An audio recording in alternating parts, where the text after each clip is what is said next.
The Bitcoin Group, the American original. For over the last 10 years, the sharpest Satoshis, the best Bitcoins, the hardest cryptocurrency talk. We'd like to welcome our panelists, Dan Eve, the Crypto Raptor, Happy Friday, people. Daniel Kari from Understanding Crypto, the book, Hey, everybody. Josh Shigala from the Standard.io, Happy Saturday from where I am. and I'm Thomas Hunt from the World Crypto Network. Moving on to issue one. Issue one, German police seize $2.1 billion worth of Bitcoin in piracy sting. According to the early information on the website, the money was originally stolen or used in a pirated video type website situation. The profits from that video website were put into Bitcoin. Dan Eve, what do you think about the seizure of $2.1 billion? Well, it's another huge seizure, right? From operations that were using dark markets in some way, right? These are piracy markets. So the profits were then put into Bitcoin because the pirates were very clever, of course, and knew that Bitcoin was just going to do its thing. It's probably what the biggest is it this the biggest seizure by any country in Europe, Bitcoin seizure? I think it's in the billions. It's got to be there, right? We're probably going to see more. It dwarfs the Silk Road that was only now 600 or 240 million. This is 2 billion, so it's 10 times bigger than the Silk Road. But what's this? What was the Silk Road Bitcoin worth now, though? Right? Because surely is that today's prices would be pretty insane for Silk Road. I'm sure. I was told there would be no math. Well, it was like, I mean, it was like 40 million that it got sold for. Some of it got sold to Tim Draper in like 2017, and that was when Bitcoin was about $1,000. So it must be like 40 times four. I don't know. It's a huge amount, right? It's a lot. 1.6 billion. It's got to be now. But anyway, that's a huge seizure, especially from Europe. We're not used to kind of those seizures really, because a lot of them you tend to hear they come from the US, like Bitfinex, Silk Road, etc. There was obviously the Russians behind the hack for, was it Cripsy that got caught, but I think again that was by the US authorities, so that was a US type seizure. But we're going to be hearing about plenty of these as time goes on, and as much as we say that Bitcoin is unconfiscatable, they can still bend your arm until you willingly give them the private keys, right? Which is what happened here with the German police. So it may be unconfiscatable to a certain extent, and it may be anonymous to a certain extent, but they still can find you, and they still can pry the Bitcoins from your hands. That's definitely true. And while everyone talks a big talk in Bitcoin, it always ends up like the scene in Untouchables, where they write on the wall in blood, touchable. Daniel Carey, what do you think about the seizure of $2.1 billion? Yeah, I checked out this article, and this looks like this piracy stuff was going on like 10 years ago. So like 10 years ago, people were still saying Bitcoin is anonymous, right? That's what people were using Silk Road for. And it's the authorities catching up to all of this stuff that's happened over the last 10 years. I know a lot of people that work in these blockchain analytics companies, and there's just like huge demand from law enforcement and governments everywhere, because ironically, the whole advent of crypto and Bitcoin was for sort of freedom and something outside of governments. The irony is now governments are like making money from this, like seizing it. The Silk Road example is, yeah, it was a 2014 auction where Tim Draper bought a bunch of them. He didn't say how much he paid for them, but it was like it was definitely less than $1,000 for those. What will be interesting is like there's obviously going to be a follow-up to this story about who's going to buy these at auction. That's 50,000 Bitcoin. Is somebody just going to come in and take all that? Is that like going to be a Michael Saylor sort of situation? It'll be interesting to find out. But the story's not over there. The rules are you have to buy them all at once, so it has to be a single person. So they're limiting this auction to say like Elon Musk or Michael Jordan, someone like that. Yeah. Well, I don't know why you said Michael Jordan. I didn't know he was like in the market, but like Yeah, so there's only like a few people on the planet that are going to buy this, right? And I can't think of a big publicly traded company in Europe that would do this. It's really like the Teslas or the MicroStrategies or the Square, now known as Block. Like I feel like it would be a big company that would do this, or a huge investor. But 50,000, that's just a lot, you know. It's just that's a lot of money. It's actually even more money than a sports team. But still, Josh Shigala, it's the shoes. Be like Mike. There's always hope, right? There is always hope. Man, like someone sent through this, like not this particular article, but the topic of this article a few days ago to me, and I, I could have sworn there was something more nefarious about it. Wasn't just a file sharing, because I mean, who pays for file sharing? I don't understand. I think The that early articles do seem incredibly weak. Like I tried to read two or three of them, and I was looking for that meat. Like I wanted to understand the story better. I don't think yeah. they know at this point. I think obviously the feds know, the government knows, but I don't think we know, and we're going to learn more, right? Daniel, have you heard anything on this? Well, there's a case ongoing, right? There's clearly, to my understanding, there hasn't been a prosecution, right? Yeah, So the there's not details even of all been that are a probably sealed. charge. The guy Yeah, just it's all sent probably the sealed fed. for now. Yeah. Oh, right. Yeah. And I mean, if if people are making films and earning this much money, um, I don't see how, like, piracy is free. Like, people pirate because they don't want to pay for the streaming service, so generally don't want to pay for that. So it could be some very sick stuff that people, with that sort of proclivity want to pay for. But yeah, so yeah, the story is still ongoing. I can't really say much more apart from the thing that government seize funds without sort of knowing much about it. They did the same thing with the oligarchs from Russia. They just sort of create a tag and then say, right, this is ours now. They just seize stuff. They just seize stuff. and like, some of these so-called oligarchs, we know nothing about them. These are people that, yeah, maybe they got them with ill-gotten gains, but come on, we have some sort of like system in place to go through and charge people and confiscate and put them in prison or whatever. You can't just go around the world just seizing stuff because people are wealthy. So I don't know, like I want to see I want to see more sort of steps towards I want to see more proper steps towards charging someone before they just take someone's money. I feel that's heading towards a pretty dark place in society.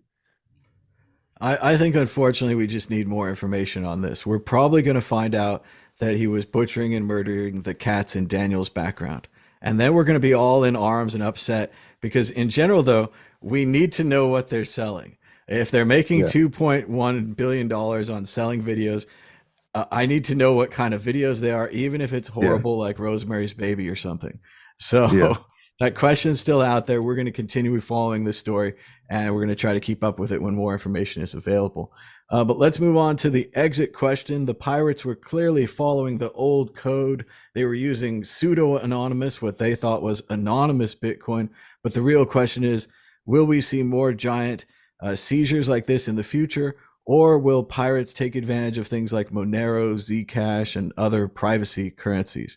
Dan, Eve, is the future of private piracy on Bitcoin?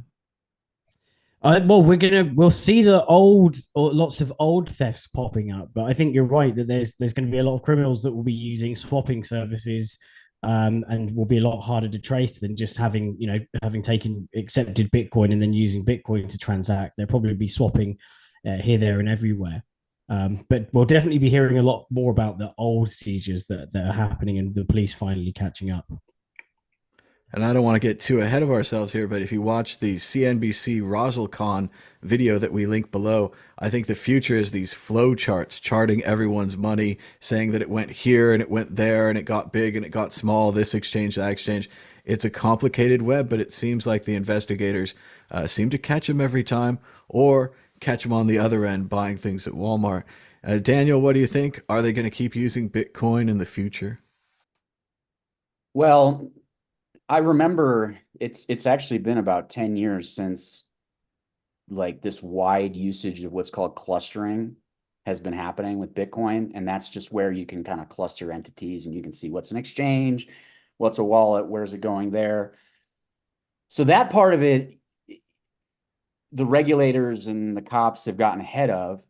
Another thing that's been done is to try to clamp down on the mixers, right? The stuff that's just kind of swirling, particularly Bitcoin around. So I'm starting to wonder if like there will be more usage of like privacy type of coins like Monero. A lot of people don't. I believe it's something like 95% of Zcash transactions are not shielded anyway because people don't even know how to use it that way. But Monero in particular, like that seems like one where I have heard that there are ways to track it, but it's a lot harder. So it's just like this cat and mouse game that's just going to continue, right? Like the cops are going to get ahead of like they got into clustering and all that. And now they're clamping down on the mixing. I've heard some things about people can trace things with Monero, but it's very difficult. Like there'll be something else that comes along that, you know, it's just a whack-a-mole game. And it's just like the last thing we were talking about. Like it's just a storyline to follow. I do love the idea that it'll just be something generic like privacy coin or secure coin, and it won't actually be secure. It'll just say so. And again, these poor Doesn't that already hackers. exist? I don't know. Yeah. I'm just It's naming called things at this Telegram. It's point. called But Telegram. Telegram coin. But at this point, these poor hackers just don't know what to do. All these unprivate coins, and like Daniel was saying, no mixers, no cocktails. Drink it straight. Josh, is Bitcoin privacy the new crisis? Has everyone forgotten scaling and it's nothing but libertarian tears?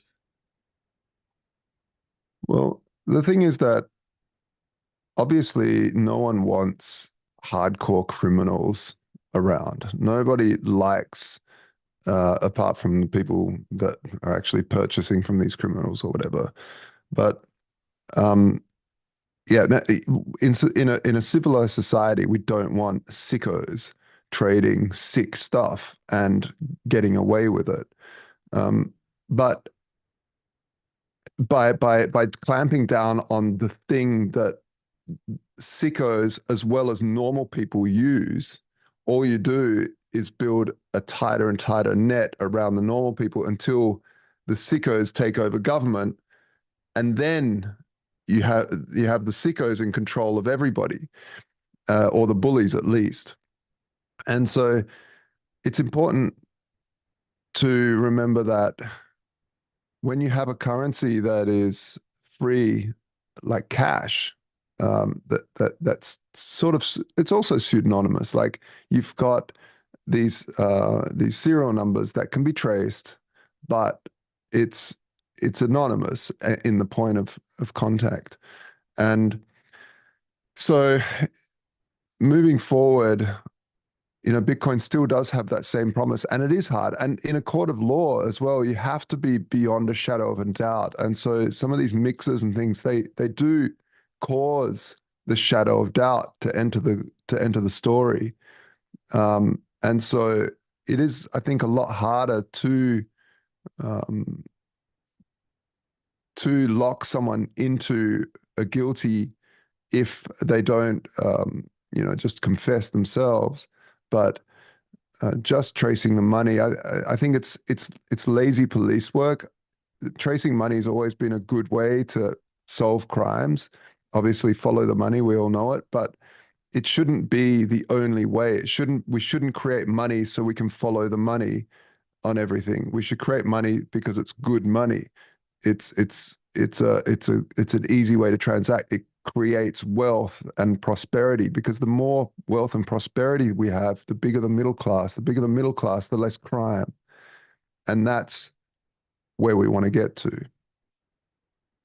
I do think the police were lucky in this case, Josh. They said that one of the people who had the money had just given it back to them. They had sent the coins to the police, so they don't have to, I don't know, get their key out of them some other way.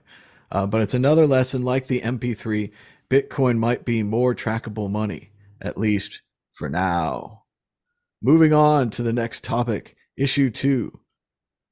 Issue 2, bruised by the stock market. The Chinese rush into banned Bitcoin. Yes, that's right. The Chinese are back again. And despite being banned, the Chinese crypto market recorded an estimated $86.4 billion in transaction volume between July 2022 and 2023, dwarfing Hong Kong, which only had $64 billion in crypto trading. Chain analysis also reckons that the developments have created speculation that the Chinese government may be warning to cryptocurrency and that Hong Kong may be a testing ground for these efforts. As predicted on this show, the Chinese did continue buying Bitcoin despite it being banned.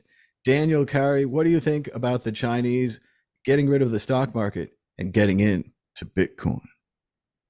Yeah, so I actually spent some time living in China, 2006, 2007, and I remember when I was there, people that I was working with, I was working on a startup, they were investing in the stock market there, and it was like it was going like before, this was before crypto, right? But it was crazy, and I remember saying to these people, I was like this doesn't seem like a real stock market. And they're like, oh, we're well aware of this. We're well aware that this is just like the way our stocks work. And the problem you have with like publicly traded companies in the Shanghai market, the Shenzhen market, is like there always seems to be like some funky accounting going on with these companies.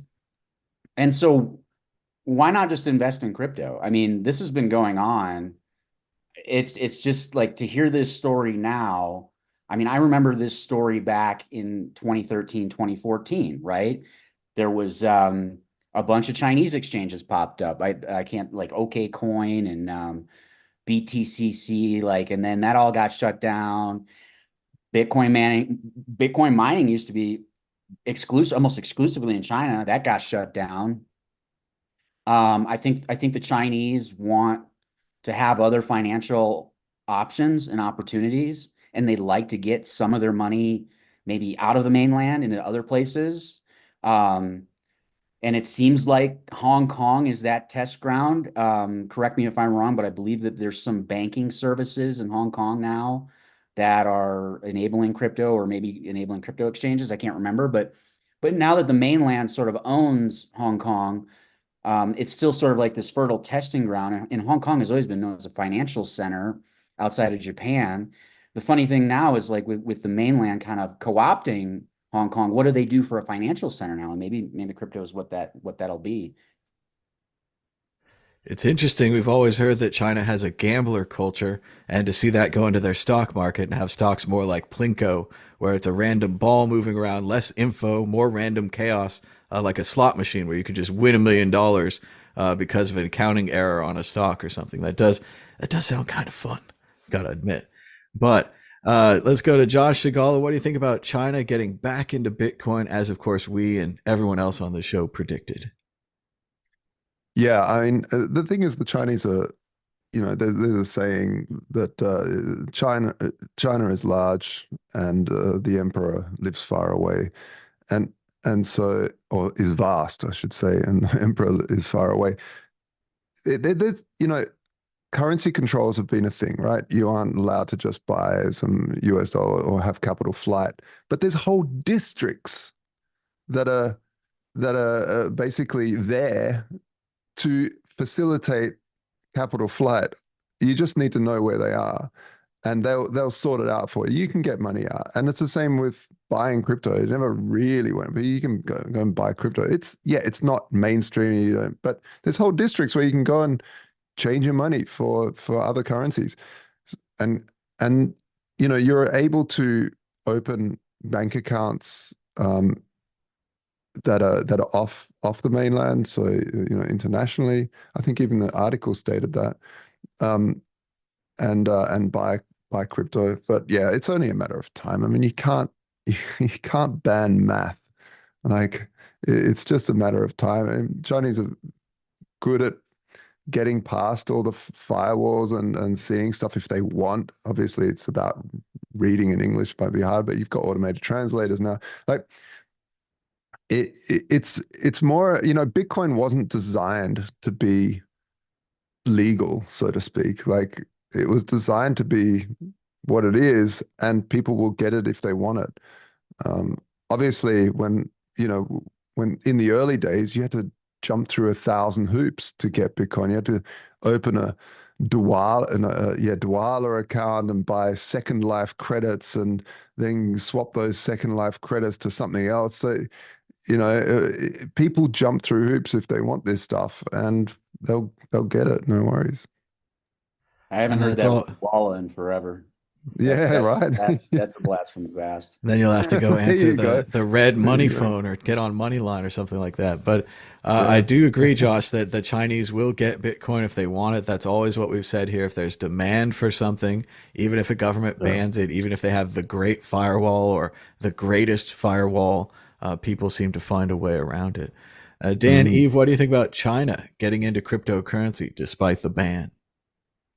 Well, I think that's only going to continue, especially as the property market's in turmoil, right? The Evergrande thing just keeps on going on. There's I was only reading today about the number of developments that are just completely abandoned. There's that giant Paris city, the miniature Paris, which is all completely abandoned. So whereas hedging with property was a really good thing, a logical thing back in the past when it was booming. It's not such a great idea now, and quite a lot of the wealth in China is tied up in property markets. And if that's starting to hit really bad, as well as the stock market, then there's only one other asset class really to look to for stability outside of just China, right? Something that isn't tied to China specifically in the success of either Evergrande, the property market, or stocks within China. So it seems pretty sensible, and as we said, they're quite a technologically advanced nation. They're very used to having to scoot around issues and VPNs in order to be able to get to random social media sites and any other content that's banned by the government. So it makes sense that they would be also quite clued up on how to get around actually buying Bitcoin. What's strange about that is even the article says that if it says mining and trading is banned, but it also says that OKX and Binance are still operating. So what do you do on OKX and Binance if you're not trading? Maybe it's just futures. You're just an observer, or you can play with fantasy Bitcoin. And you can just track what your wins and losses would have been if you'd invested. Just a fun game. Yeah. Here's what you could have had, right? But it's always been a cat and mouse game with China, and actually I remember, Daniel, as you were saying about the what was it? OK Coin was the exchange, wasn't it? I actually remember watching a presentation. So I remember OK Coin, and then there was BTC China, which then became BTCC, and that was Lee. It's like Who Boy or Who Buy, something like that as well. Wabi. Those were the three that were big. But I also remember Bobby Lee, who's Charlie Lee's brother, who started BTC China. He would go to conferences in the US and talk about how much market manipulation was going on with these exchanges. Yeah. And that they just didn't, they just had to kind of go with the flow on all that, right? Like that's just kind of like the way that they were operating. Yeah. Well, and he's similar to Jack Ma, where at one point they were on top of the world. They were beloved businessmen in China. Then China decided to ban Bitcoin and get rid of them. And now I think they're just, back to being normal citizens again, not quite the stars that they once were. There wasn't a lot of talk about what happened to, it was BTC China, and then it was BTCC. And then it just kind of went away because like, if the government doesn't want you doing it, and you're called BTC China, what exactly is your business? I know Bobby now has like a Bitcoin wallet company called Ballet. It's like a very thin wallet. So he's done fine. He's probably wanted to be out of that spotlight for a long time anyway. So Yeah, because didn't we interview Bobby Lee about the wallets? They were like, and he was talking about, because he went into how the one factory produces the private keys and another factory produces the actual hardware, and how he was going into detail about how they separate them so that they won't ever have the private key for these kind of paper type wallets. I think there was even like, I think I've even got a card upstairs or something like that from that. But yeah, but I remember watching for OKCoin. I remember watching a presentation at Coin Scrum in London in like, I don't know, 2017. And yeah, there was OKCoin. It was just as China had banned and unbanned and banned and banned and unbanned again. And the guy was like, "Well, I don't really know what I'm going to say, in this presentation, because China's just banned us again." So, so the presentation is probably going to change. Out of the three, out of Huobi, BTC China, and OKCoin, OKCoin still exists actually. They're just known as OKX. I know they have offices in Silicon Valley. I know they're popular with like altcoin trading. Mm. They're still a viable business and they have an office like in Menlo Park or something. So I think they've done well with probably just being outside of the Chinese market, maybe the Southeast Asian market, maybe South America. So of the three, there was one that actually did do okay. They changed their name to OKX now that I remember. Hmm. I do And think let's at not first forget that Binance too, in a way. That came in 2017. That came way later, but that was like the second Yeah. wave Mm. before I think they tried to ban it again or whatever, because they did kick Binance out of the country or whatever, or at least like they Yeah. left offices and it stuff. felt like the story with BTCC also, like they left, they were going to go to Hong Kong. They kind of were going to keep operating in China. And then I think somebody said no to that. And as you say, Daniel, I think it completely disappeared. I don't know if it turned into another exchange or became something or whatever happened. This But yeah. this China to Hong Kong to somewhere else, like this is what wasn't FTX based in Hong Kong too, and then they had to go to Mm. the Bahamas. Like this is just seems like a common thread for crypto companies. I mean, not completely similar, but I do remember now FTX was also in Hong Kong. BitMEX was also in Hong Kong, right? So like there's been a lot of activity in Hong Kong.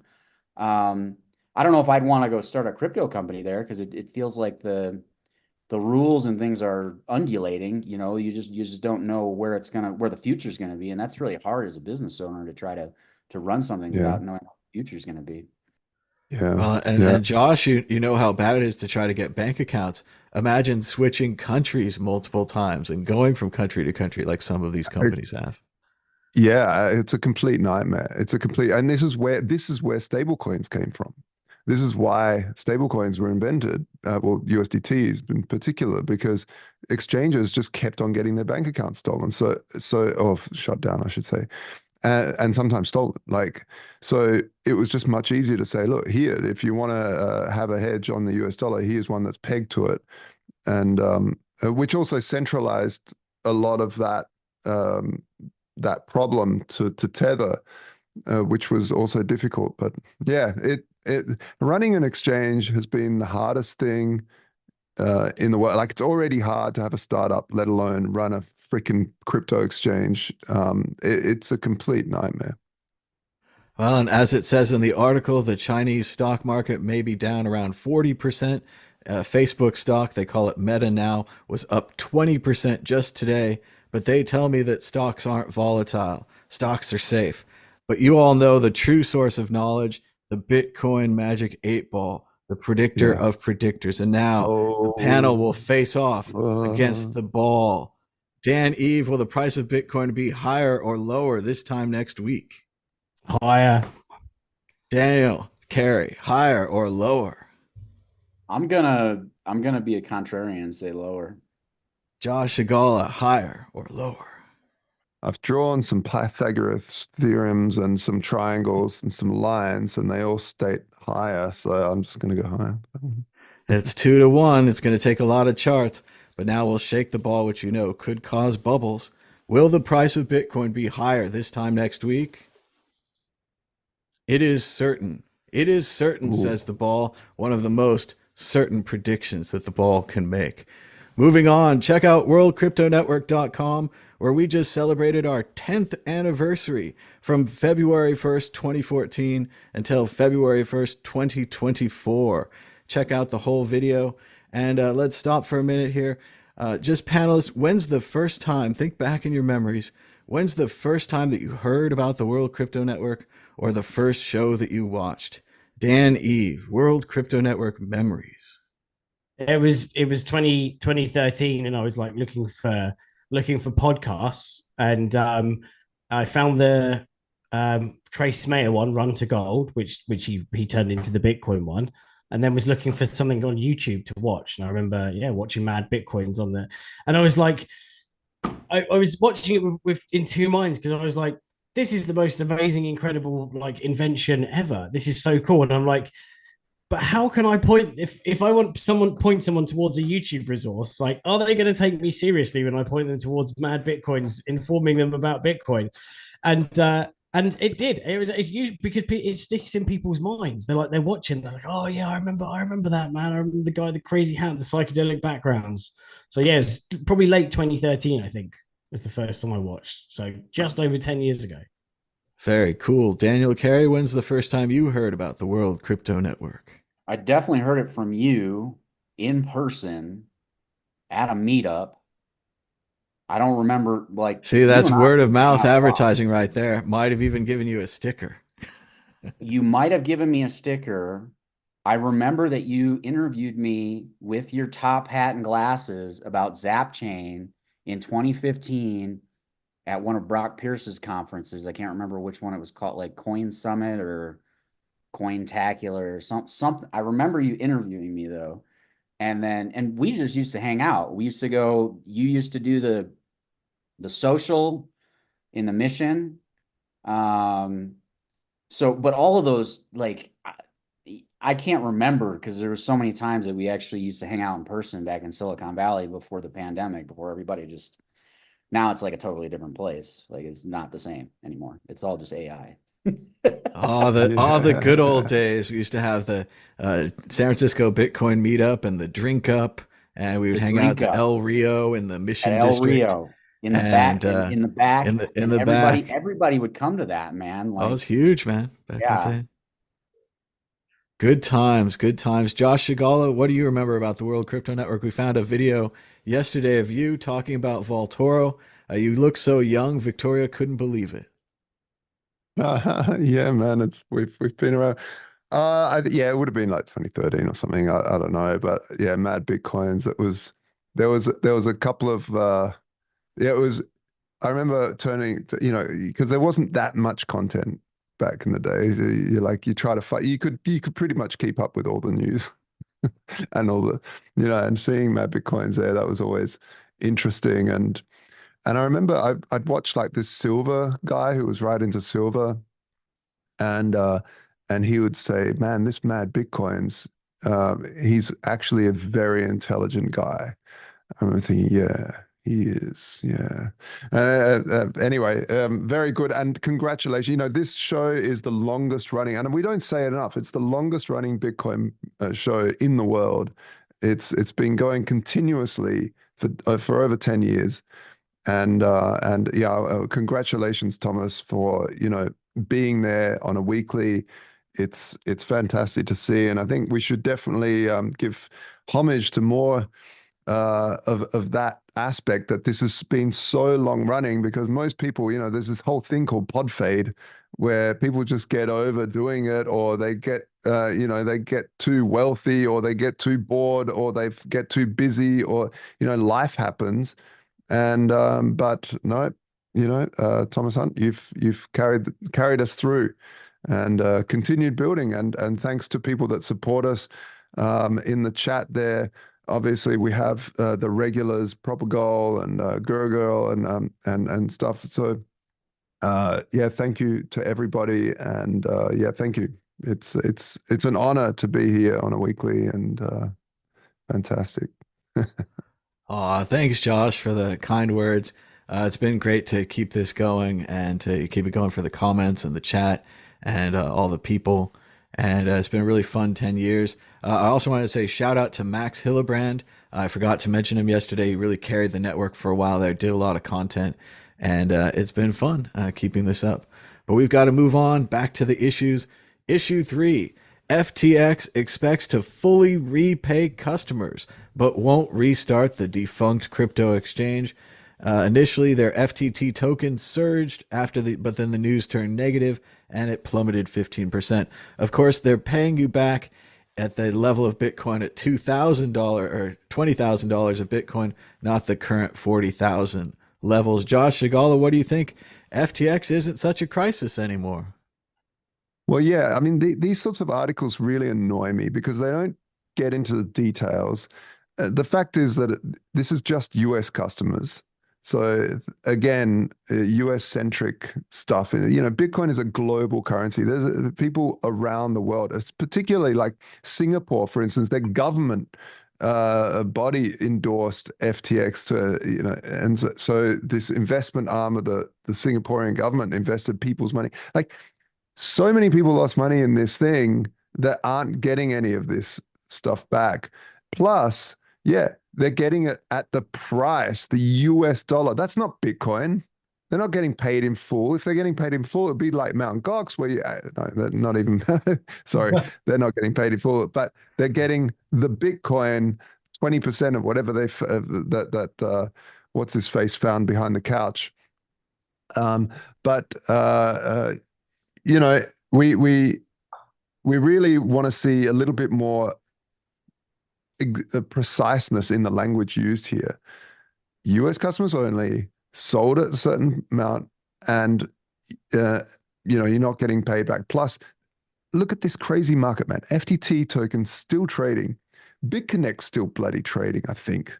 Like, this is the weird thing with cryptos. Some of these strange tickers keep on living.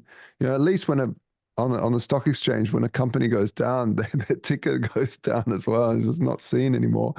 It's funny to see like FTT is still like people are clinging on. Terra Luna still clinging on to Hopium.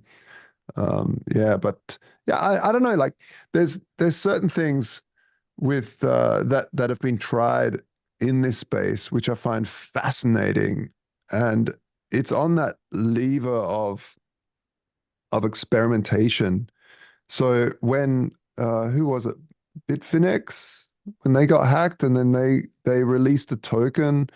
Was it Bitfinex? Yeah. And they released a token, and then people bought the token as like an IOU, and then the price collapsed, and then the exchange bought the IOU back at pennies on the dollar and said, oh, look, it's I don't know, it's just market forces. Like, you didn't have to sell it back to them, but people did. And anyway, I thought that was more like a fascinating way of dealing with a hack. Although, FTX wasn't a hack, it was outright fraud.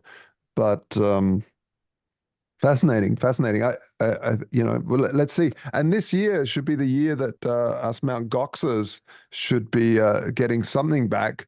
We'll see if at the last minute the wallet doesn't get hacked, or the guy accidentally fat thumbs it to his own wallet and says, "Whoops, I didn't mean to," or whatever. I don't know what will happen. You're just gonna get one of those waving cats, or maybe the leg lamp from A Christmas Story. You're gonna be opening up and you're like, "Oh, it's my refund from Mt. Gox." Oh no, it's a box of chopsticks.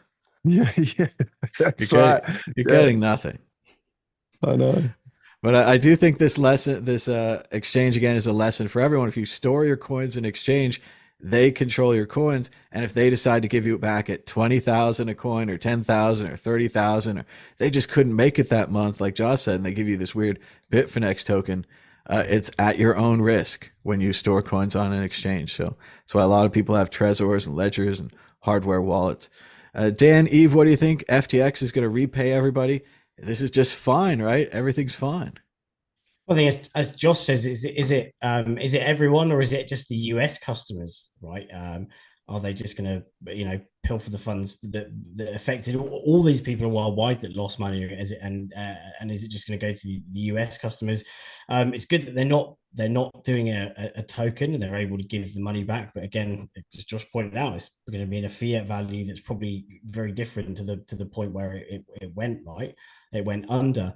If you look at the FTX token right now on CoinMarketCap, it says the FTX bankruptcy proceedings are underway. The FTT token no longer has any use and may be liquidated by the estate to pay creditors. Proceed with caution.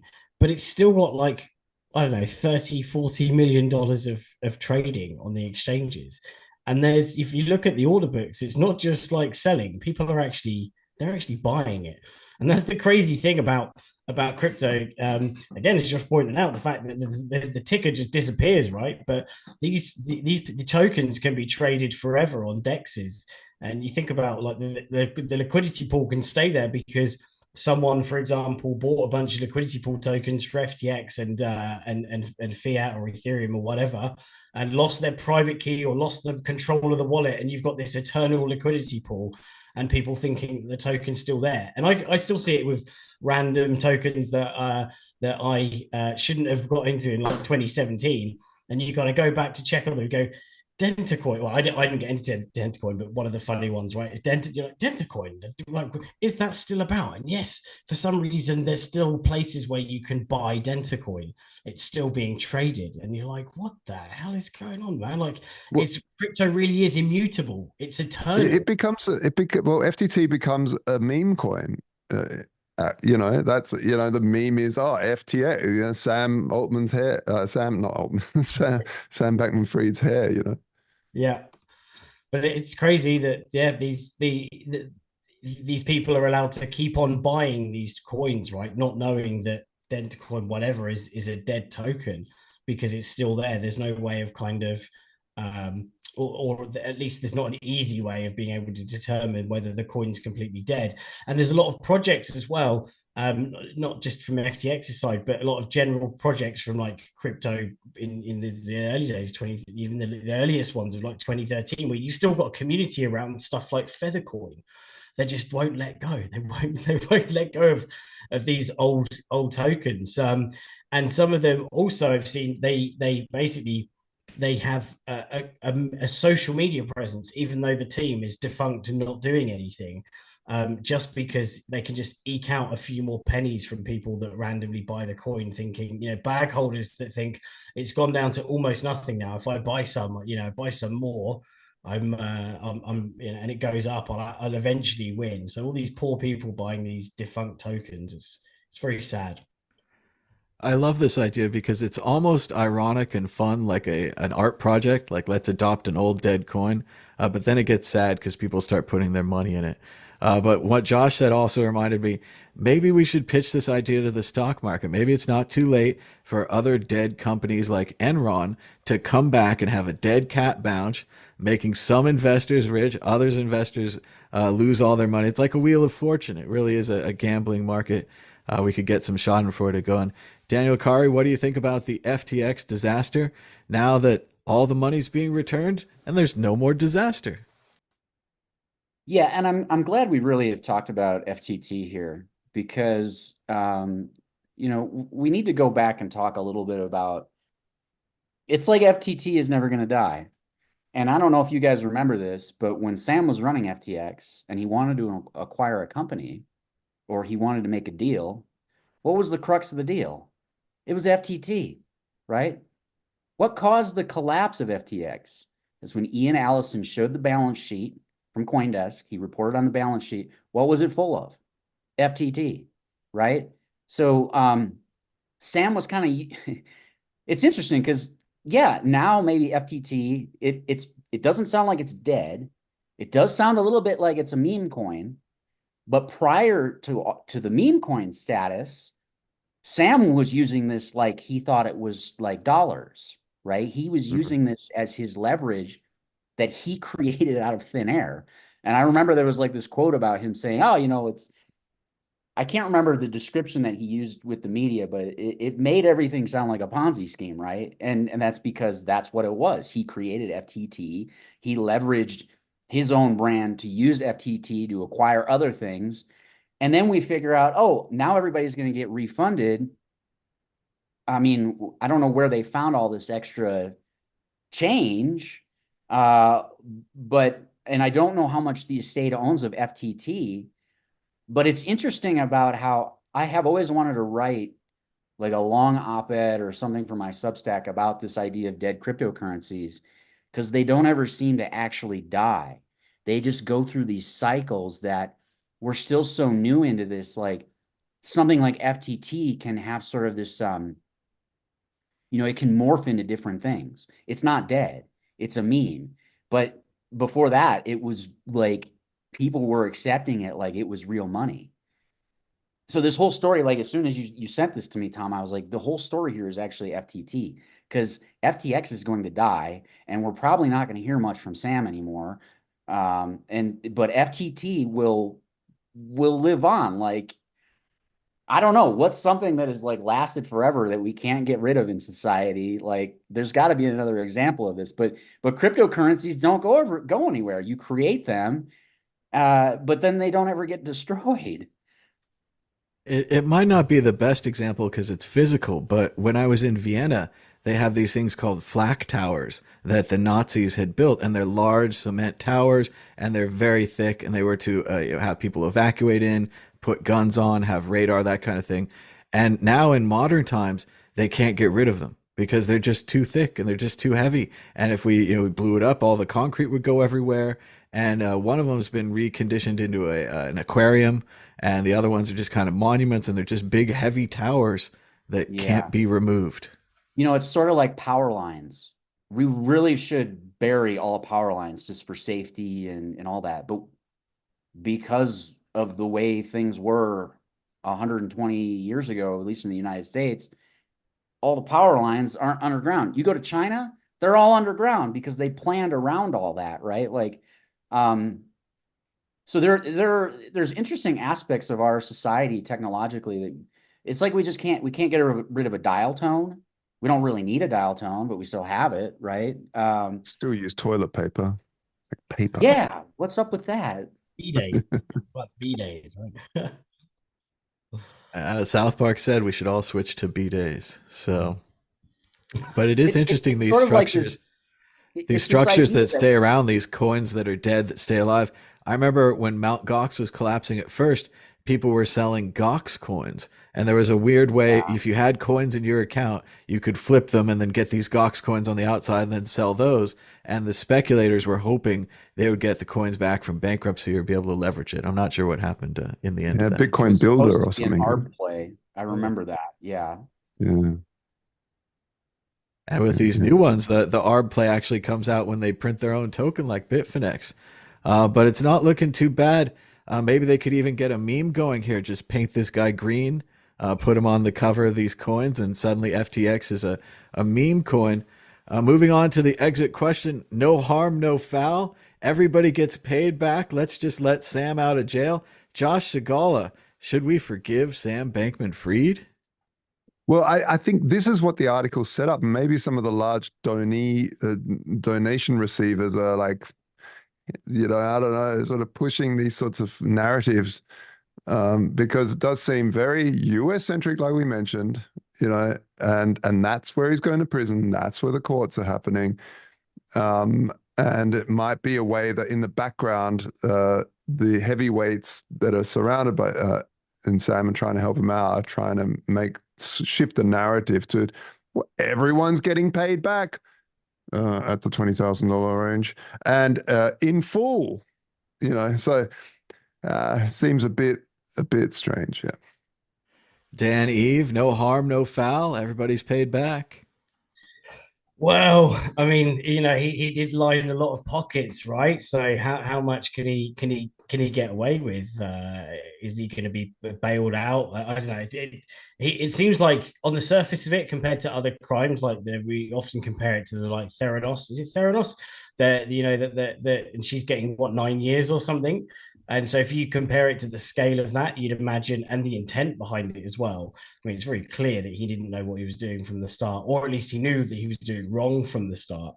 So, he'd be getting a much harsher sentence. But yeah, I think a lot of pockets have been lined, and I don't know. I think you're right. The article kind of alludes to the fact that, well, he's they're getting money back, so all's not too bad, right?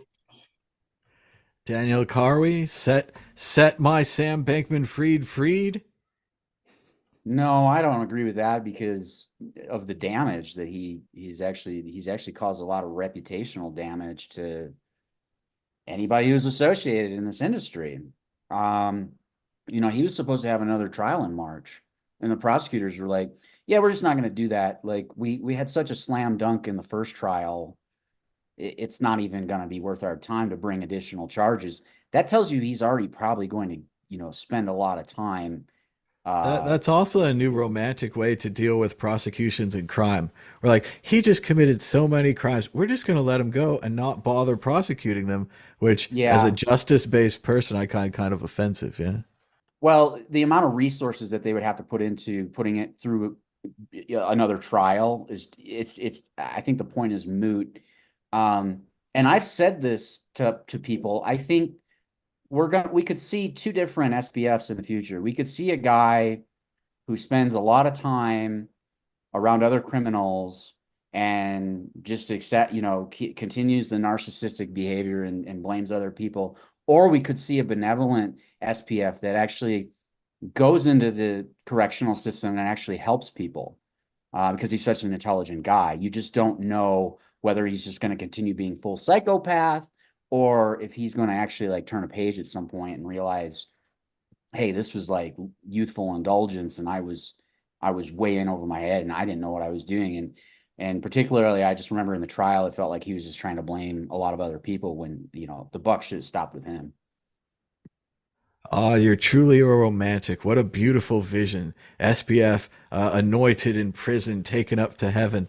I think they could do a film with two versions of SPF, like that movie Sliding Doors, where one of them is like evil and running the gangs in the prison, and the other one is all gentrified, godified, and nice, like you're saying, deified, similar to maybe Ross Ulbricht, who they say is You could very totally nice see in the prison. guy. You could see the guy either running a gang or rebuilding the library, reorganizing it, making it more efficient, or And doing again, I love the movie idea. We just cut back and forth. It's like in one of them, he's pushing the library cart, and he's all quiet and nice. In the other one, he's like Gangsta Sam. Sounds Sliding fun, doors. man. You need to Sounds get a fun. screenwriter on that. Sliding That's doors not a too. bad idea. That's right. I want an executive producer credit. Dan, Eve, what do you think? Should we just let it go? The money came back, no foul. He's already trading. He's trading fish, right? So he's already becoming a little gangster inside. He's knowing He's trading the max, the mackerel, the yeah, maybe they've mackerel. got like mackerel forwards, all sorts of trading. I think you could do a fractional mackerel thing. I'll give you some mackerel now and you get some later and, inflate the market that way. Yeah. Isn't that what an NFT is? It's a mackerel reserve. That's an MFT. MFT.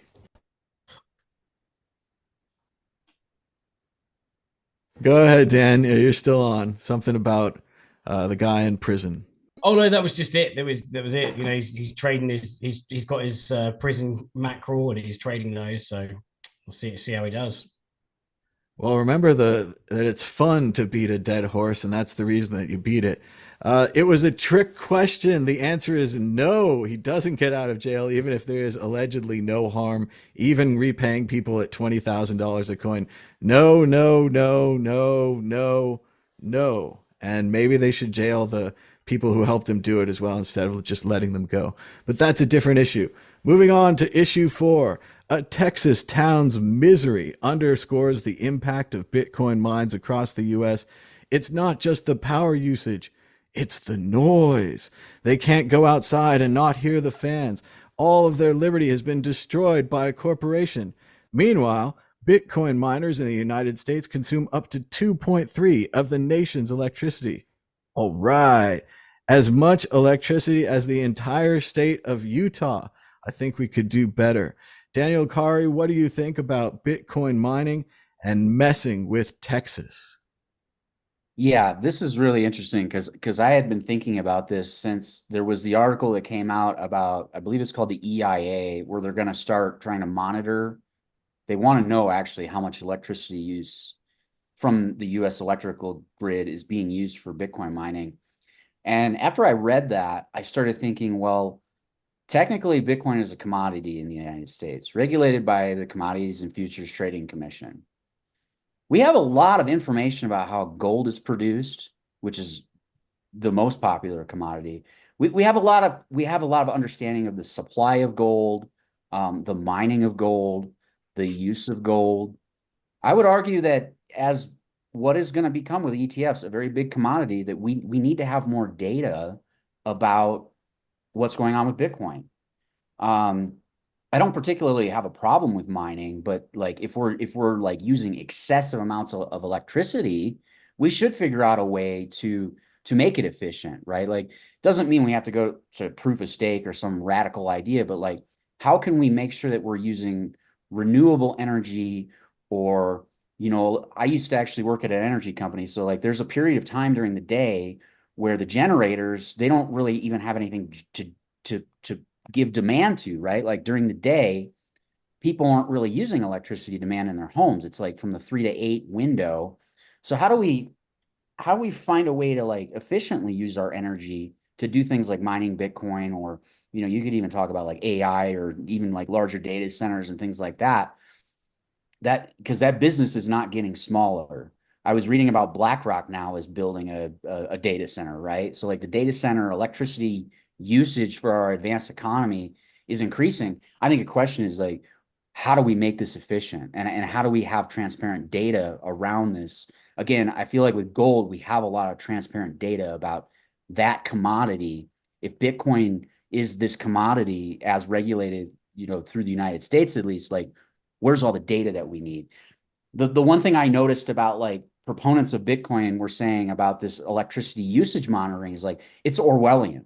Well, if it's Orwellian and it's a commodity, though, I would argue we should have more data and transparency around mining. I agree. Tracking a business is not exactly Orwellian. It's what the government does. Businesses generally abuse the rules, go right up to the rules, go over the rules, and that's why we track them and then we punish them. Daniel has an incredibly idea for a measured approach, but we all know what Congress is going to do: ban it, ban it. Josh Shigala, what do you think about Bitcoin mining? Takes as much power as Utah now. Utah. Utah, yeah, right. Um, well, if you look at the largest data centers in the world, because the article mainly is about the noise, right?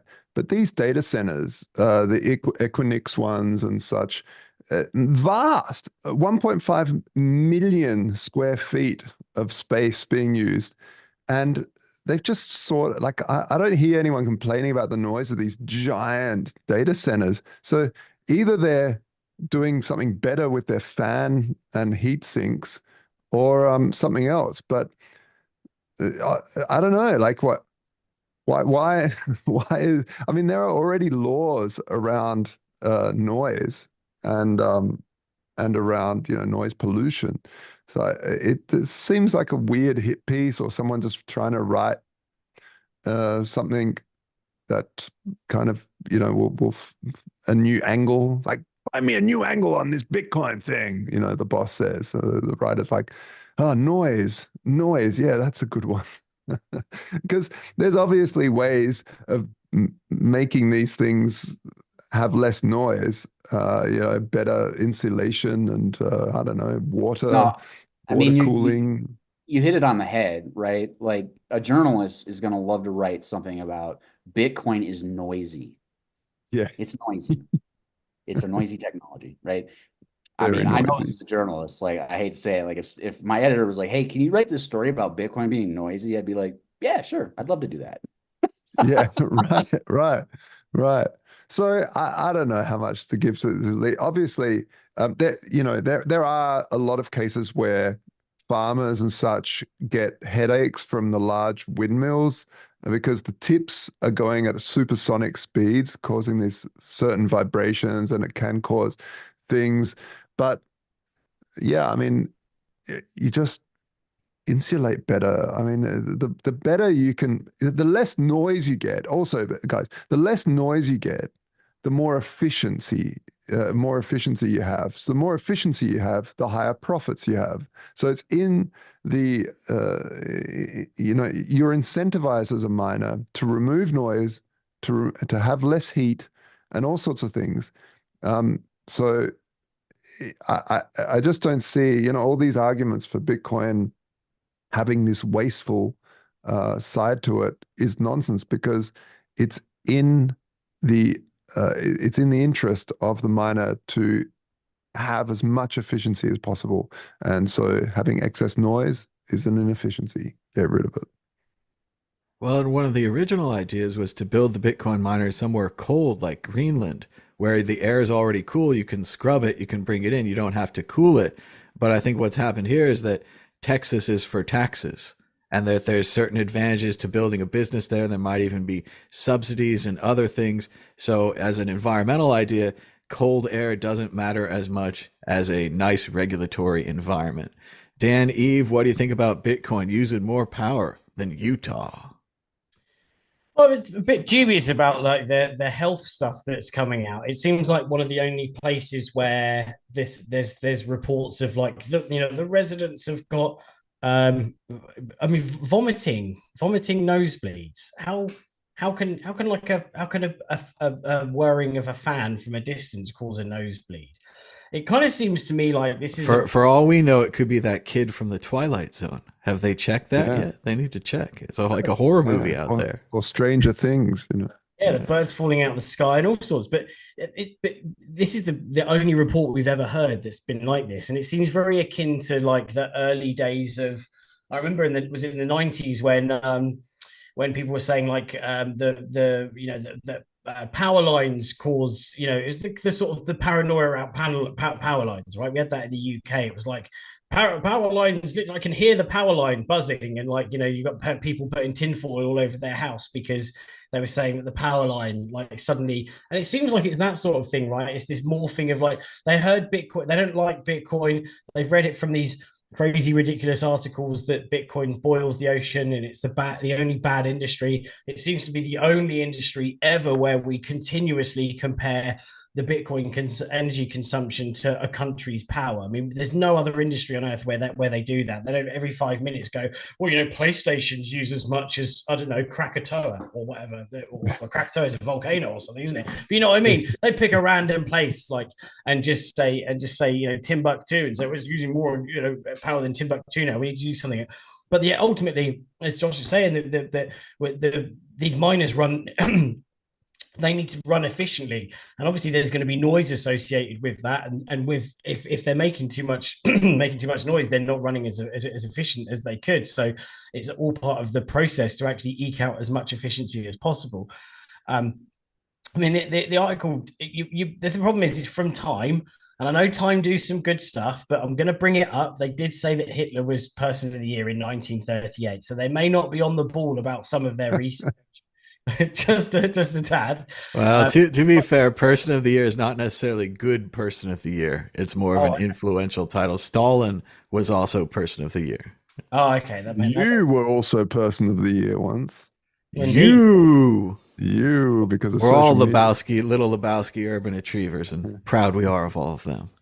But it's the constant stuff like the Bitcoin mining is essentially a lifeline for fossil fuels, and that's just such a misguided statement with all the research out there right now. I mean, you've got to make that particular statement, knowing about the renewable situation, about how excess energy is the cheapest. It's just really silly. It just makes it invalidates the rest of the argument. Then there's the other stuff like those impacts include carbon and noise pollution. So again. The carbon pollution doesn't come, and the articles are really wishy-washy around this. Bitcoin miners are their computers. They don't have a direct carbon pollution footprint. The electricity they may use may be carbon-based, but just the same as an electric car would use carbon. I mean, some of the charging stations and whatever are renewables, but they use the same amount of carbon or emit the same amount of carbon as a toaster, and a toaster doesn't emit, or it probably actually does, actually, because you're burning. Okay, forget about the toaster example, but you know what I mean, right? It's just picking on something and saying, well, it produces all this carbon, but then every other appliance in your house uses electricity, which ultimately produces carbon. So yeah, it's just another whiffle waffle article, getting crazier now because they're going on about how it's all of these health impacts of, and again, data centers, right? Data centers growing like no tomorrow. Who's to say that you storing your crappy photos on Dropbox is any more important and negates any form of critique about how that data is stored, with a normal data center? Why do your photos on Dropbox take precedence over mining, a Bitcoin mining situation? Because one thing you never hear about is how a data center has to shut down to give power back to the grid, because they don't bother doing that. They just literally carry on working and not giving energy back to the grid. So at least there's that kind of part of the process, especially in the Texan energy markets. Well, Dan, that my Instagram photos are more important than your international monetary network. That's just the way it is. And it's a good point about electric cars. They can be full of dirty electricity got from coal, or it can be clean electricity got from solar. The same thing for Bitcoin miners. We can't judge the electricity. We have to judge where it came from. One of the aspects I liked about this story is making fun of Texas and giving them a hard time, because this does seem like kind of a Karen situation where they're waving that San Francisco flag and saying, not in my backyard. Don't put those miners up in my backyard in Texas. And we all know that birds aren't real. It's been proven they charge on power lines. Moving on to issue 5. Tesla missed $500 million in Bitcoin gains. Will it sell the remaining 9,700 Bitcoin? As predicted on this show, they did do an article telling you how much money Tesla made or lost from holding their Bitcoin, and they could have made a lot more. As well, Samson Mao has predicted that the price of Bitcoin will rise to $1 million. And if that's not enough, Kathy Ark says it's going to hit $2.3 million. Josh Shigala, what do you think about the price of Bitcoin, these amazing predictions, and of course, Tesla still holding just a little bit? I just want everybody to quote me saying $1 trillion. These people just pull these numbers out. 1 million's been a number that's been pulled out for years. I don't know why they're chucking Samson Mao on the cover now. Anyway, look, these numbers, they make no sense, because what you've got to think is, how much money are they going to be printing? Because actually what you're saying with $1 million is they've just printed the hell out of the economy, and that's now why Bitcoin is worth that much. Eventually, it's about that. Obviously, more Chinese come in, more people want to buy it, more every economy around the world that is slowly inflating away their value will want to have some sort of safe haven. So, there is that. But at the same time, it's kind of a reflection of how much everybody's printing. And so, it just, these numbers, I don't know. Like, what, will it reach 1 million and then just stop? Is that what happens? It's reached 1 million now. It's stopping there. Like, these numbers are dumb. Just stop it.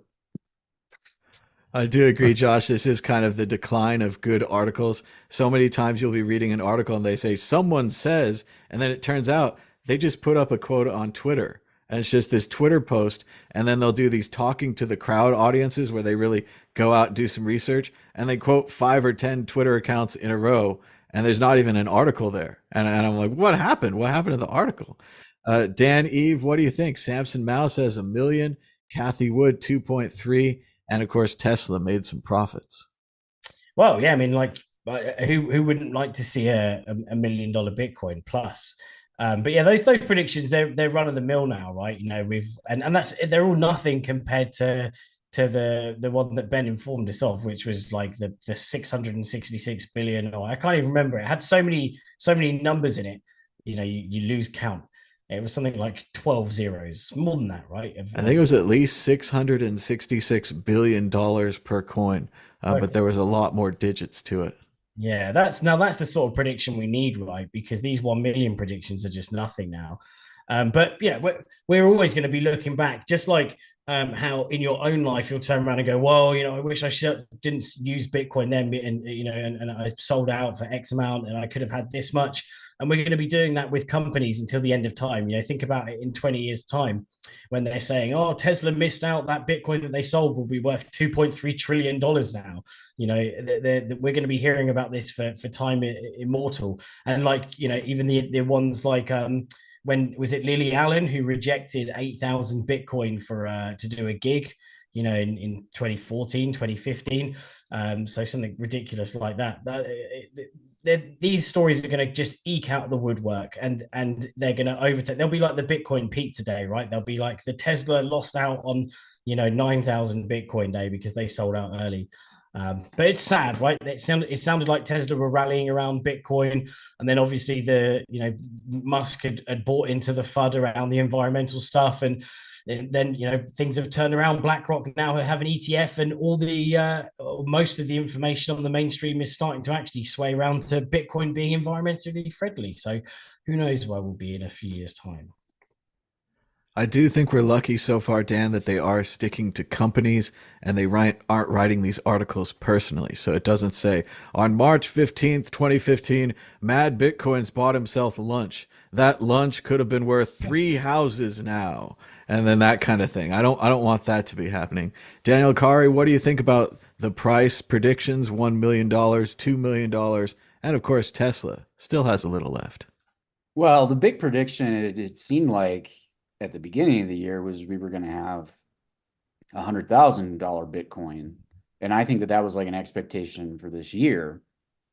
I bring that up because we're talking about $1 million. We're talking about 2.3 million.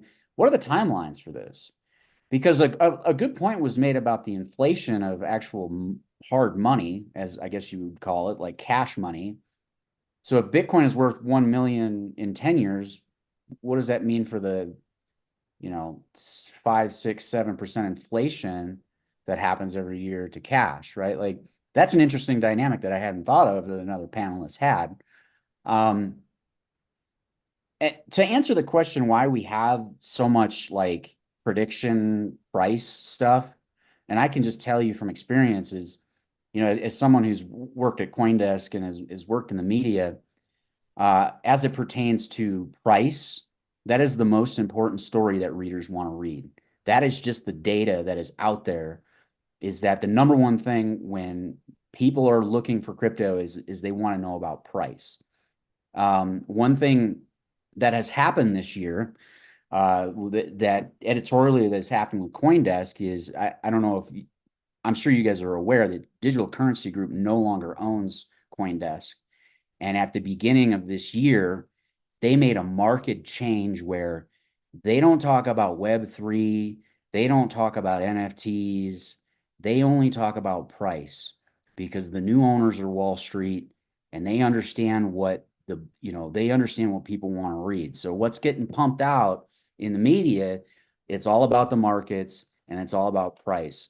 I'm not a fan of it because I think there's other things that we could be talking about, but this is what people want to read. While we were kind of discussing this topic, I started thinking, okay, wait a minute, why did Tesla sell their Bitcoin?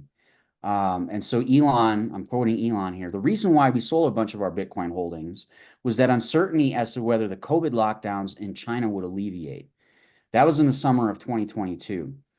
So I suspect that Tesla actually wanted to get back into cash, given that they had a factory in Shanghai that probably there was some uncertainty about this huge capital expenditure that they had sitting in China that they didn't know what they were going to be able to do with. You don't see this with a micro strategy, right? Where they actually want to be in Bitcoin because they don't want to be in cash because they're going to hold it for a long time. Elon's not doing that, right? Elon needed money. He had to get out of Bitcoin. Happens to us all sometimes. Got to pay the bills. So they're never going to think about it as, oh, like we lost $1 trillion or whatever in 10 years. They probably needed that cash for some emergency situation, because I think that Shanghai factory is actually running now, but like it was not in a good position, I think, like when nobody knew what was going to happen with those COVID lockdowns in China. Also, another thing that I think might be at play here, might be, I'm not, don't quote me on this, everyone, but is that Tesla, I think, gets a good amount of carbon credits that they then sell to SpaceX, so that the SpaceX flights can be cheaper.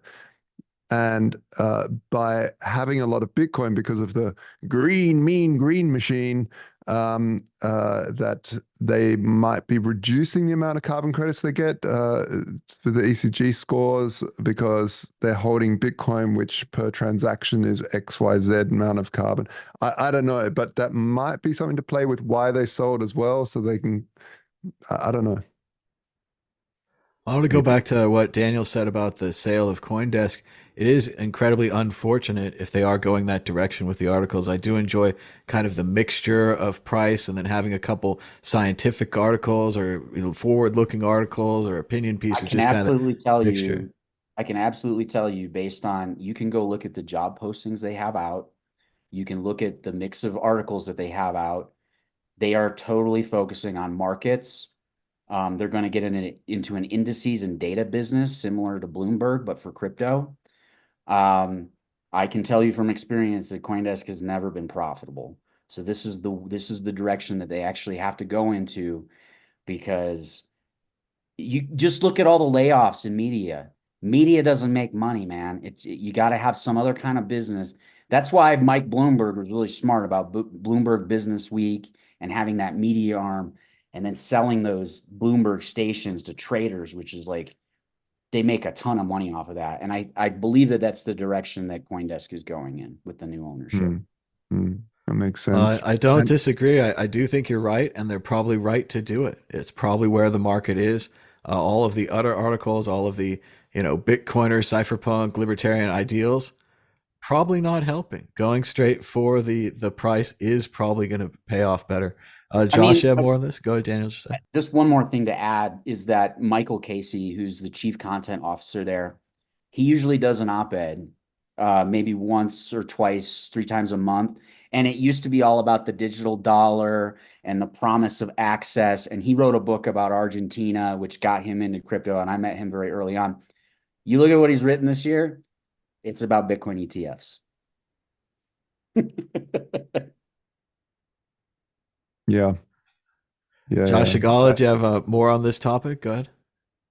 No, I've forgotten what I was going to say, but yeah, it was about the terminals and yeah, that's right. Coin market cap, for instance, has turned into a paid for, like, to try and submit a coin now, you have to pay quite a lot of money to get submitted. So I think a lot of these info, I think it makes a lot of sense for CoinDesk to actually head towards that terminal data feed thing. I think it makes a lot of sense. And yeah, I mean, the rise of AI in publishing as well is a bit nasty, because some of those articles are just awful, and more and more people are using them because they're so cheap to produce, but they're just awful to read, and they're always the same. In conclusion, like, I just always know when something's been written by AI because it's the same format. And yeah, I mean, maybe it'll get better. The in conclusion thing drives me nuts, because you don't need to tell somebody you're going to conclude it. You just conclude it, right? Only AI would do that, or like a 5th grader writing their first paper, and then it gets corrected, and then they don't do that again. Oh, so glad to hear it from a professional writer, because it just drives me nuts. In conclusion, I'm going, oh yeah, AI. And I basically nowadays, I scroll down to the bottom. If it says in conclusion, I just leave it. I don't bother reading it. Well, and what I can't stand now is they have the headline with like a question and you don't know who the person is. I skip the first two paragraphs, go to the third or fourth paragraph, so they can just tell me the answer. Like they're trying to bury the answer in the article. I'm like, no, I just want to know, who is the actor who, ran across 3 tennis courts naked. I'm like, I want to know who the actor is. But it's like, so and so has been in so many films, blah blah blah blah. And by the time you get to the third paragraph, it's like the actor's name, the only information I wanted. So yeah, articles are getting worse. And as Daniel mentioned, I don't want to play it because they'll get all mad at us, but there was a great Saturday Night Live sketch in 1978. This is Dan Aykroyd playing Jimmy Carter, and he's talking about, in the future, it's going to be great because Americans will be paid $1 million a piece, but $1 million will buy a cheeseburger. And, it's just going to be amazing. Everyone will make $568,000. Every American will be a millionaire. So I don't want to. This was in 78 at the height of what was called stagflation, right? It was similar to what we just went through, and it's what got Reagan elected. I'm glad you told me that was Carter, because I wouldn't have known. Dan Aykroyd doesn't look anything like Jimmy Carter. They on Saturday Night Live, they have a thing, they don't really dress him up, at least back in the day, as much with the prosthetics. They're just like, I always say it's Carter, it's Carter. But yeah, beautiful bit, as he was just saying, he's like, wouldn't you like to own a $4,000 suit? Everyone would like that. It would be amazing. But yeah, but then everybody would have a $4,000 suit. So then it's just like having a $400 suit. It's just that there's another zero. Yeah. It reminds me a lot of, I remember a BitConnect like a big stadium event, seeing a clip of that, and the woman there was like, and the good news is we're about to give everybody another, double the amount that they've got. And everyone's like, yes, we're all getting double the amount. And it's like, hang on, what? It's just so dumb. It's so dumb. It's like that great Shel Silverstein poem where he's like, I'll trade you a quarter for 2 dimes. And of course I did it, because 2 is more than 1. And it just keeps going down and down and getting worse and worse. But we're running out of time. We got that for crypto. Somebody should start with FTT, or the bottom should be FTT. It starts with Bitcoin, and then it goes all the way down to FTT, or whatever you want to call beanie babies these days. It's definitely there in the poem. The structure is good. You start out and you're like, oh, I had 1 Bitcoin, but I traded it for 2 Litecoin because 2 is more than 1. I'm not a sucker, But it's a beautiful poem. But we got to keep moving here. We do have a bit of positive news from Andrew on Twitter at AP_abacus. He writes, update, the Bitcoin halving is in 74 days. Bitcoin ETFs are the most successful ETFs launched in over a decade based upon both daily and total volumes and inflows. Expecting Bitcoin greater than 50,000 before the halving or after the halving. Expecting BlackRock Bitcoin assets under management greater than $5 billion by the year end, and expecting Schwab and additional Bitcoin ETFs to launch. So it's nothing but good news. And now the bonus issue. RazzleCon. Amazon is turning the $4 billion Bitfinex Bitcoin heist into a feature film. And there's a great story on CNBC if you want to watch to get more detail on RazzleCon, the Bitfinex hack. They had a lot of videos I hadn't seen before and a lot of information that I wanted to know that CNBC did a great job reporting on here. Crocodile of Wall Street and the battle over billions in stolen Bitcoin. But now, Dan Eve, I want you to know, do you have rapper envy at RazzleCon, the famous rapper? It almost seemed like they lived their lives knowing that this would happen one day, but now there's going to be a movie. Yeah, we still haven't found out whether how they actually hacked. Right? Was it Liechtenstein? Was he some sort of a genius hacker, or did he kind of find a vulnerability and just kept on pressing withdraw and it was just pinging him out all this Bitcoin? Right? How did they do it? That trial is going to be quite interesting to see how they, from a technical perspective, how they managed to funnel the money. But imagine just being in this situation and sitting on, what was millions turning into billions of dollars and not really knowing what to do with it other than buy a few PlayStations with vouchers. It just seems really, what a crazy scenario that they managed to find themselves into. Like two of these unlikely kind of, not heroes, but heroes in a hacking sort of side of things.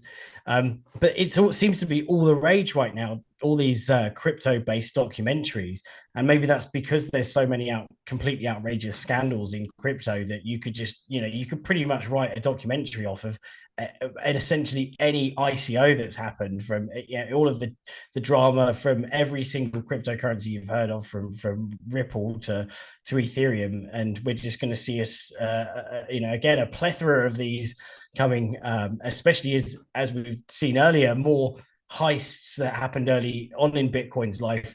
Bitcoin's recovered from those, and we'll see more of these documentaries coming out of the woodwork. But I'll be watching it. I still haven't watched the other ones yet, Bitcon and the Richard Hart one. I really want to see the Richard Hart one because that guy's just crazy.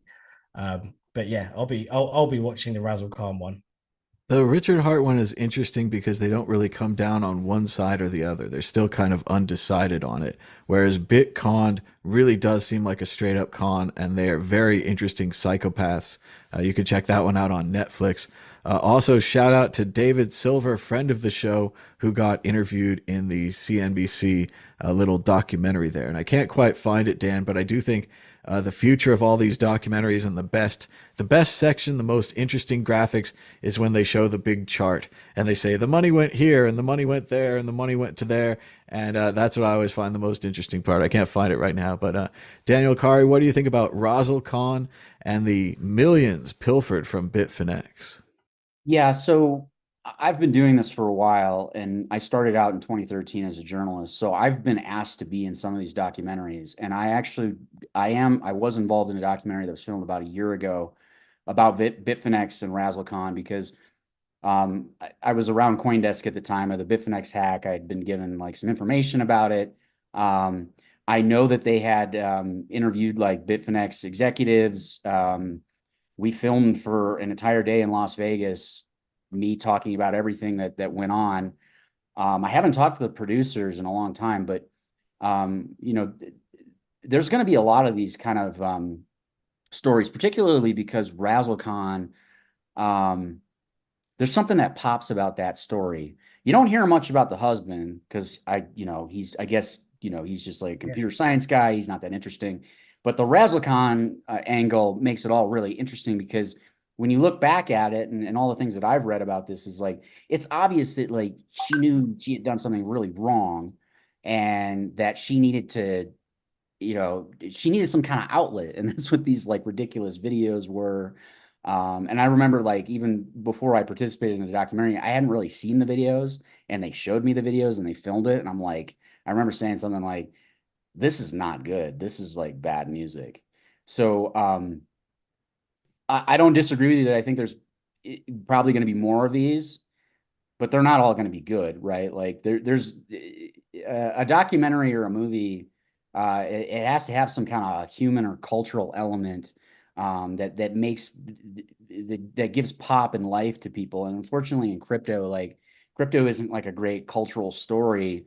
Because we still haven't gotten to that point where it's like something that has really helped out and then a lot of people use. So, it's always going to be about heists and bad news and like Bitcoin. And, there was an SBF documentary that came out, and I think that was CNBC maybe, or Bloomberg. It's freely available on YouTube, but I thought that was really well done. So some of them aren't great. Some of them are good. I was told that these producers that I worked with were like, they had done stuff before. So I went ahead and done it. Probably had done some things that I probably shouldn't have done in the past. So I'm kind of choosy on these things now. And I'd like to make sure like I know what I'm talking about before I get involved. Bitfinex in particular, though, was one that I'd done a lot of stories on. So I felt pretty good about. Yeah, any documentary that I ever talk to, they never make the film. So I always say the most brilliant and beautiful things, and it's just wonderful. And they thank me and they send me emails how great it was, and we enjoyed your contribution. And then they never make the film. But So sometimes it just doesn't get sold. I think this one, I obviously signed some things, but like I haven't heard from them for a while. So it's like they actually have to sell it to somebody to actually like finalize, right? Like they can show either a streamer or a studio something, but if it's not like, if they don't see it right away, they're not going to buy it. That's the problem. So you could have been good, but you don't know who else that they interviewed, right? Like you don't maybe somebody wasn't wearing like a nice sports jacket like you're, calling a baseball game, They're not prepared. They haven't been studying Keith Olbermann like I have. They don't have the chops. But yeah, it is always bad. They never seem to make them. But this reminds me, we should have a shout out to Juan Galt, who becomes kind of the narrator and the star of the HBO documentary, The Anarchists, about the Anarchapulco Festival. If you guys haven't checked that out, check it out on HBO. But I I'm do actually think surprised that he would narrate or do anything like that. That's he's interesting. it's a great, it's a whole series. And they're interviewing him, but you know how a documentary is, there's always one guy who's like the voice of reason. They Oh, go yeah. back to him and they're like, oh, don't you think this is crazy? And he's like, yeah, it was crazy. And Juan That's just even has a, confirmation bias, though. Oh, oh, yes, he of even course. he even comes around to the end and he's kind of questioning libertarianism. I'm not gonna give it too much away about the film. It's a great sensational story about Acapulco and all this stuff, but really when there's a bad dude in your group, you kind of have to kick him out, even if you believe in the non-aggression policy and all these kind of things. Bad dudes can rule whole groups.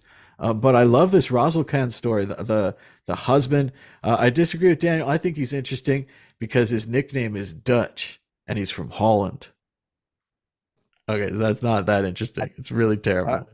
You I didn't still like explain why the- that's interesting, though. It's the opposite. It's the opposite of interesting. But I do love every video I've seen of them is hilarious with the interaction. The woman really wants to be famous on YouTube. The husband's like, I'll make brownies on YouTube, whatever. Just leave me alone. And it's clear he's tired of being hassled for to be on her channel. Josh Shigala, what do you think? Amazon's going to make a big movie. We're all going to watch it. Razzlecon, rapper hacker. Well, I still, big shout out to Austin and Becky Craig for making a documentary about Bitcoin that wasn't about a big heist or something. This was Life on Bitcoin, released in 2014, made in like 2013, 2012. And like the big story behind that is this would have cost them probably over $1 billion in today's money. So probably the most expensive film made out there. And, they basically documented traveling around the world, just getting married and just spending Bitcoin back when it was almost impossible. And you had to convince every shop, no, take this. And, I think I was in that movie. I was interviewed for it. I don't know if I ended up on the cutting room floor. I'd have to check it out. But big shout out to those guys. Yeah. I remember you- meeting a meetup. They were promoting that movie, and I may have written a story about this. I can't remember because it was so long ago. But the Yeah. thing that they really wanted to emphasize to me is like how ridiculously hard it was actually to do what they did. Like they thought it was Yeah. going, like I guess their concept of hard was not like we may not survive. Like I don't know how we're gonna we don't have any money to give anybody. Like Well, and now everyone does Yeah. the I'm going to live on Bitcoin for a week article. And it generally Yeah. goes really well and they don't push themselves. And it's been written 100 times now. But yeah, Austin and Becky were really interesting back in the day. And it's they a were horror show actually now. traveling, right? They were. Yeah. Oh, yeah. It's not like they were ch- sitting at home for a week, just like converting Bitcoin for DoorDash or something. Like I don't remember now. It was so long ago, but I feel like they did like Yeah, a yeah. road trip somewhere. Yeah, they came to Berlin. I was living over there at the time, and it was a global tour. Yeah, it was Well, wild. and it would be horrifying to people now. There's things like when Bitcoin was $1, they spent 30 Bitcoins on gasoline. Stuff like Yeah. that happens in the film that will make you cry. But it is lovely, and they do go through some stresses and things. I can report to everybody, it is available now on Amazon Prime Video or Apple Video. A lot of these services, for the longest time, I know they had a hard time getting distribution, even though it just seems like you upload a file. In reality, it's a lot harder than that. So shout out to them for getting to that finish line, no matter how long it took them, of getting Yeah. some kind of distribution for their film. Mm. But we're running out of time, so we're going to go to predictions or story of the week. Dan, Eve, are you ready? The prediction or story of the week. Go ahead. Okay, what we're going to do? I don't have any. I don't have any predictions. Sadly, no. I'm all out of predictions and stories. There's been no pigeons that I've saved. There was a near pigeon event where it was just like there was just a white pigeon at the end of my driveway, and I walked. I opened the door and I looked at it, and it was just sat there, and I was like, another pigeon for me to save, and it looked at me, shat itself, Save. flew away. So, unfortunately, no more pigeon ventures for me. No more Just imagine- pigeons. Birds are Yeah, safe. Dan opens the door, sees a pigeon, drops his pants. I don't know. Oh, I'm so happy! Like I'm like, I can save one finally, but no, they don't. Ah, I can't remember if I mentioned, but I forgot to bury Larry and left him at the back of the garden. And then when I got back from holiday, it was like feathers all over the lawn, and the cats had got him. And good job he was already dead, as it were. Oh, wonderful. A horrible coda to the story. More information we didn't need. Daniel Kari, do you have a prediction or a story of the week? Hopefully not about dead pigeons. So I didn't know that this was gonna be like part of like I was gonna need to predict something.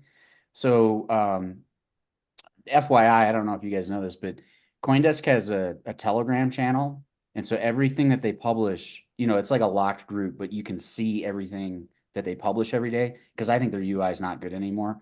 This Telegram channel just gives me everything that they're doing.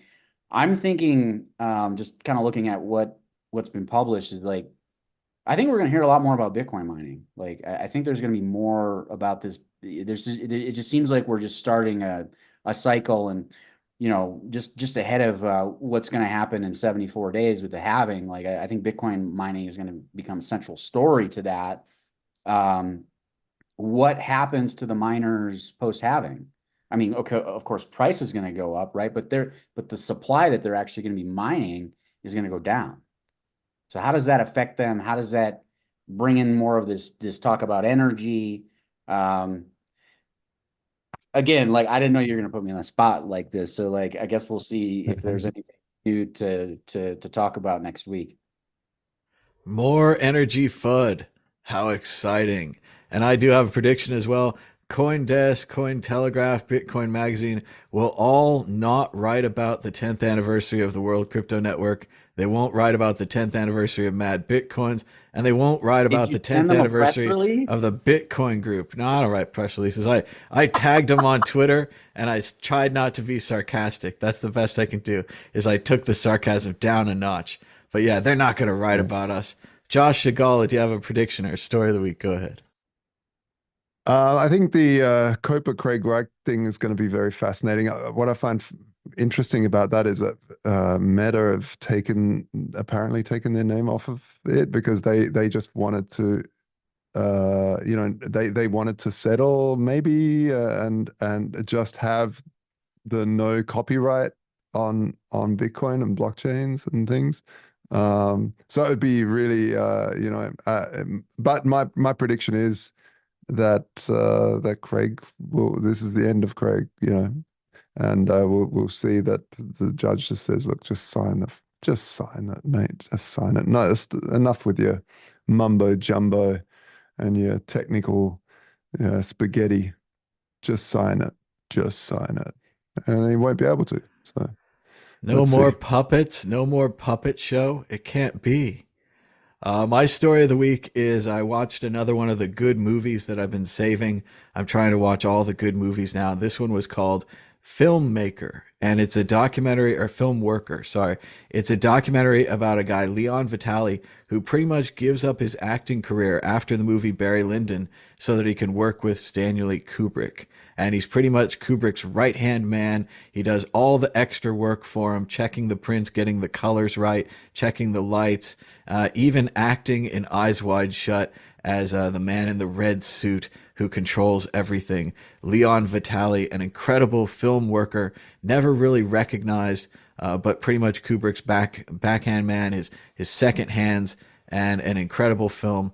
It's on Apple TV, something like that. It's like $10.